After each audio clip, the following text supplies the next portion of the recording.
आमदार निलेश राणे आपल्यासोबत आहेत. त्यांच्याशी आपण या ठिकाणी बातचीत करणार आहोत. निलेशजी, सातारा जिल्हा परिषदेमध्ये जो काय राडा झाला त्याची चर्चा संपूर्ण राजकारणामध्ये आहे. तुम्ही कशा प्रकारे याकडे पाहतात? कारण ज्या प्रकारे विविध आता सर्व सत्ताधारी आमदारांमध्ये अशा प्रकारचा गदारोळ आहे. जी घटना झाली ती दुर्दैवी आहे.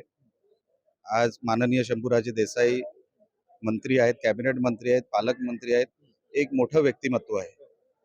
कुठल्याही पोलीस यंत्रणेने त्यांना असं मिसहँडल करणं किंवा मॅन हँडल करणं हे बरोबर नाही. असं काय झालं असेल तर मला आत्ताच कळलं, मुख्यमंत्री साहेबांनी, सन्माननीय मुख्यमंत्री साहेबांनी ह्याच्यावरती सभागृहामध्ये स्टेटमेंट दिलेले. मी आत्ताच आलोय, मी सभागृहामध्ये नव्हतो.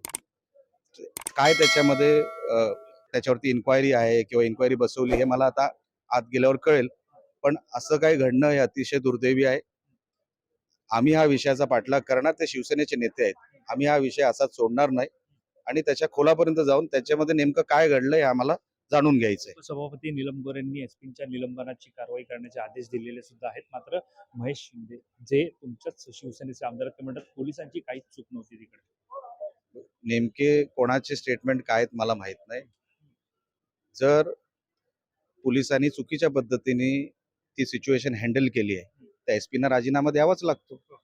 कुठेही तुम्ही बघा, जर सिच्युएशन हँडल झाली नाही तर जबाबदार कोण असतो? जिल्ह्यामध्ये एसपी असतो. जर एवढी निवडणूक महत्वाची होती, क्रिटिकल होती, तर क्रिटिकल जर सिच्युएशन तुम्हाला हँडल करता आली नाही म्हणजे तुम्ही त्या पदासाठी योग्य नाही आहात, असं सरळ अर्थ असतो. आणि म्हणून त्यांना राजीनामा दिला पाहिजे, कारण का त्यांना ती सिच्युएशन हँडल करता आली नाही. अतिशय योग्यच आहे.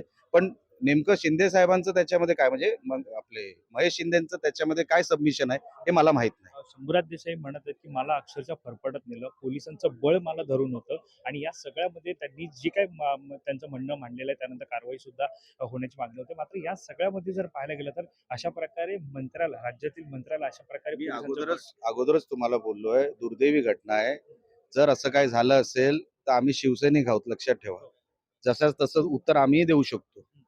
काय नेमकं आता जसं मुख्यमंत्री साहेब म्हणतायत त्याच्यावरती इन्क्वायरी बसवली जाईल. इन्क्वायरीमध्ये काय बाहेर येतं आम्हाला बघायचंय. तोपर्यंत एसपीला सस्पेंड करा.